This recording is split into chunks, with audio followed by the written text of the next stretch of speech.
cá estamos uma vez mais com o nosso episódio. Nós falamos de uvas e personalidades. Hoje, com uma grande referência do cinema brasileiro, o nosso amigo, posso tratar e fazer isso, falar dessa forma, Rubens Genaro, uma referência para o cinema brasileiro, tá? Com grandes convidados, grande currículo, e lá está, acedeu ao nosso pedido para estar presente nesta entrevista. Sr. Rubens, muito obrigado por ter vindo, tá? Agradeço a confiança.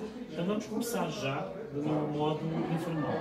Rubens Genaro, uma referência da família Garibaldi, em Curitiba, uma referência do cinema e uma referência também de ter sido, como posso dizer, um dos últimos diretores a dirigir um grande monstro de Hollywood, Anthony Quinn. Primeira pergunta: como é que surgiu o clique inicial para o mundo do cinema? Bom, eu venho de uma família que desenha. A minha experiência inicial é gráfica. Dessa experiência gráfica eu fui fazer um curso de arquitetura. Da arquitetura vim para a publicidade e da publicidade eu fui para o cinema.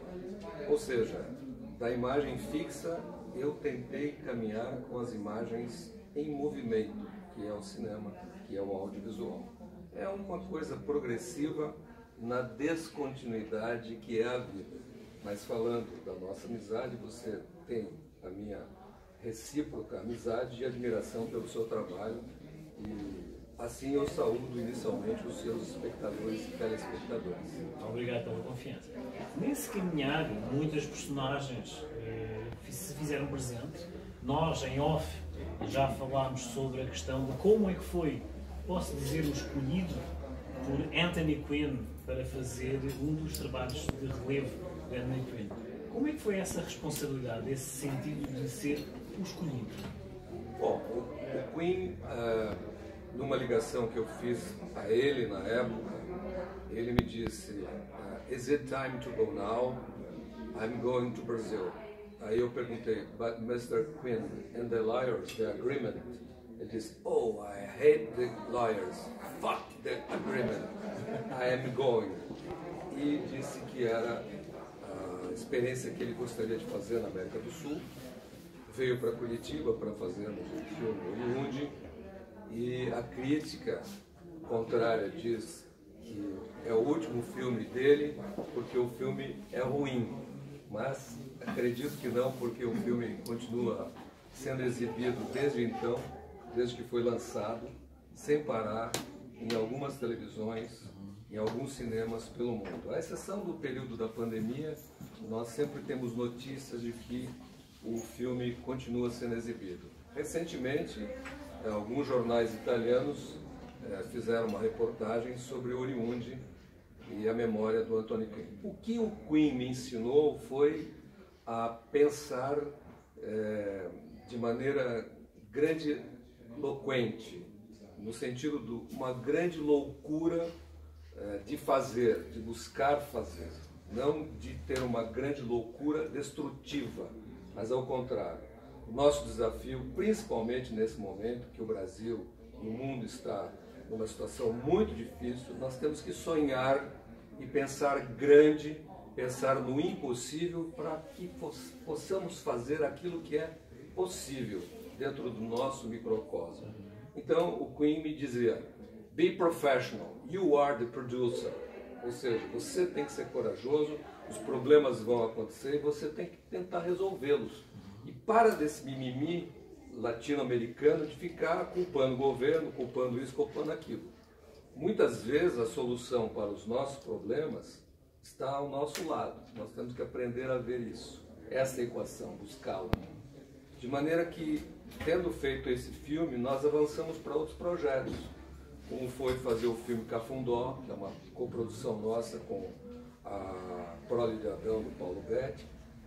Trouxemos o filme que fala de um tropeiro negro que fazia Viamão a Sorocaba, o caminho das tropas, e fizemos um filme aqui em Vila Velha, Ponta Grossa, também na Lapa e Paranaguá, um filme que fala de um ex-escravo, e esse filme nos deu grandes alegrias, tendo recebido prêmios no Pan African Film Festival, tendo recebido prêmios lá no Festival de Hawkesbury e tendo uma upgrade na carreira própria do Lázaro Ramos.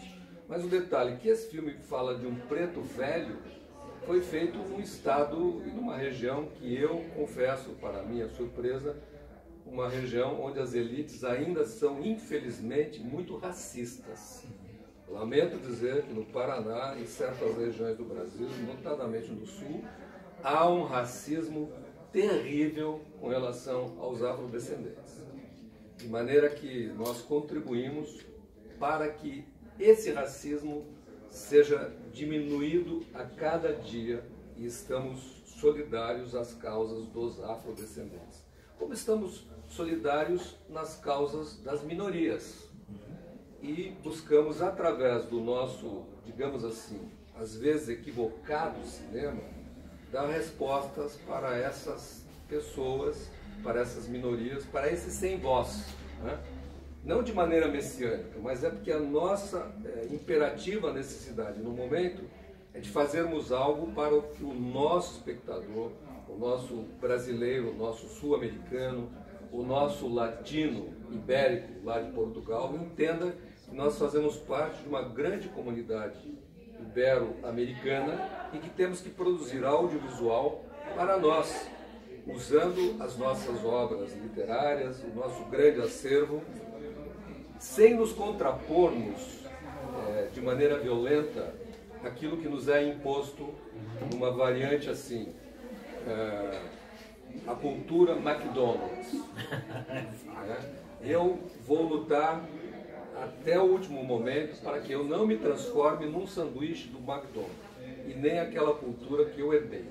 Isso me leva de encontro à arte e à cultura ibero-americana, Portugal, Espanha, Itália e tudo aquilo que representa a nossa latinidade. Estamos a falar de, desculpa interromper, de uma fórmula de esclarecimento e também de evolução cultural.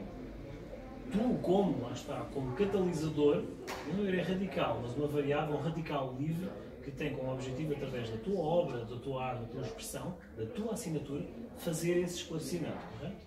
Eu acredito que, na medida do possível, vencendo a minha mediocridade, eu tenho feito esforço nesse sentido. Para tanto, concluímos já no ano de 2020 uma coprodução com a Argentina, chamada Águas Selvagens, que trata de problemas que temos comuns na tríplice fronteira, Paraná, Paraguai e Argentina. Ou seja, a tríplice fronteira brasileira com esses países tem vários problemas que são abordados nesse nosso filme. E é uma coprodução primeira que realizamos com Buenos Aires, com grandes roteiristas argentinos, também em busca de fortalecer a nossa ideia de latinidade e de concatenarmos ações para preservarmos a nossa cultura. Eu não direi assim, eu já conheço um pouco, se me permites dizer que já conheço, mas é assim, o Rubens, acho que já é nato dele, o sangue italiano, de ser de alguma forma, eu não direi agitador não na questão do depreciativo, tá? Mas é assim, algo que gosta de ver as águas a mexer, puxar o termo oriundi, tá? Originário da Itália, com aquele espírito de desbravador. Não, eu tenho que fazer algo para que as pessoas vejam, mas é assim, é a minha natureza. Sentes de alguma forma essa genética italiana como algo responsável por essa tua atitude progressiva de mostrar assim, há algo a dar valor. Eu sou a imagem daquele que de alguma forma quer passar esse incentivo de valorizem-se. Sentes essa responsabilidade? Eu sinto essa responsabilidade. Você avalia bem a minha psicologia. Eu acredito que nós temos que fazer algo para melhorar o nosso entorno, para melhorar o nosso mundo. Nós não podemos ser apenas receptivos ou consumidores. Nós temos que vender da maneira melhor possível aquele nosso, entre aspas, né, o nosso peixe, aquilo que faz parte da nossa tradição genética, cultural e religiosa, espiritualista. A minha opção é pela não violência. Se você me perguntar quem é meu guru é o Mahatma Gandhi. Mas do ponto de vista do voluntariado político, meu guru é o Garibaldi, é a Anitta Garibaldi, o Giuseppe Garibaldi, né?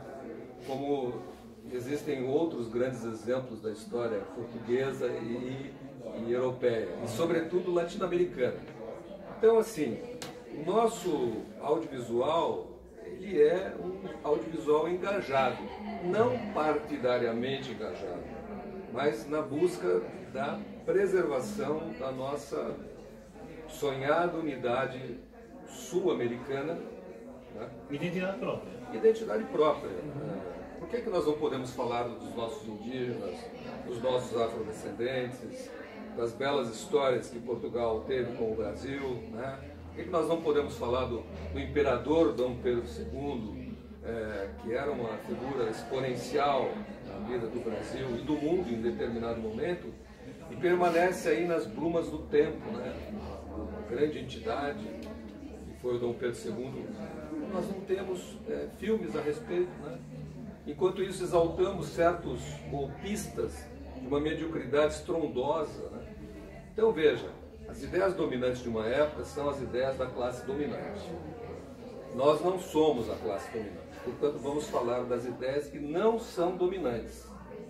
E, por não serem dominantes, são razoavelmente de qualidade. Por isso que elas permanecem. Eu geralmente costumo dizer, no mesmo sentido, mas numa filosofia diferenciada, dar valor à uva, não ao rótulo. Não à cultura McDonald's, mas sim à cultura própria que é existente na natureza própria daquilo que nos rodeia. Lá está, assim, é o nosso fundamento puxar as uvas e não os rótulos. Ruben, agora para finalizar, eu gosto de fazer uma pergunta assim, não direi incisiva, mas de alguma forma com uma determinada responsabilidade para passares um legado da tua personalidade. O que é que os teus olhos dizem? Meus olhos dizem que a realidade atual é muitas vezes triste e que nós temos que buscar reinventar a esperança todos os dias. Eu tenho 3 filhos, uma neta, um genro, 2 cachorros e grandes amigos, e eu quero transmitir aqui a minha amizade por você, o meu respeito aos seus telespectadores, e nós temos que procurar tornar o nosso mundo melhor do que aquele que recebemos. Essa é a nossa função. Meus olhos veem algo a ser atingido, uma utopia. Devemos caminhar para ela diariamente. É isso. É este o gene sintético do Garibaldi, visto nas veias de um natural italiano, podemos dizer assim. Foi mais uma presença aqui no nosso espaço. Sr. Ruben de Janeiro, muito obrigado pela sua presença, pela sua contribuição, agradeço. Então vamos fazer uma pausa e agora de seguida vamos passar para a nossa sugestão da semana. Já, já. Ah, é.